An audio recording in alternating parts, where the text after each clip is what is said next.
When looking into Julian Harvey's past, it becomes clear that he had done that before. It is the 20th of November. Harry Jo Duperrault just delivered her testimony. She spoke to the investigators from her hospital bed. She confirmed that everything Captain Harvey said was incorrect. When looking into Julian Harvey's past, it becomes clear that he had done that before.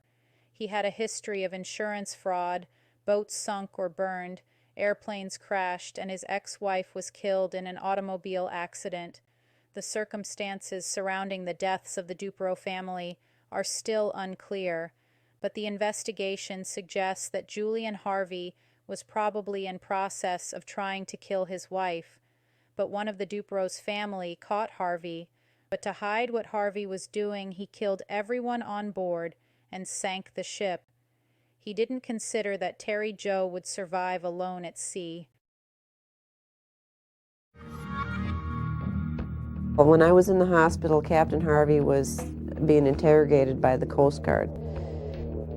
And they interrupted whatever was happening to say that a survivor was found. And as soon as Captain Harvey heard that news, he asked to be excused from the hearing. And he walked out. The next morning, a maid went into a room in a motel in Miami. She found Julian Harvey in a pool of blood, and he had evidently slashed himself and bled to death. The Coast Guard concluded that Harvey killed everybody based on her testimony and the implausibility of the things that he said, plus his past history, devious behavior and insurance fraud and boats sinking, boats burning, airplanes crashing, wives being killed in automobile accidents. And it is a fact, he had taken out a fairly large insurance policy on his wife.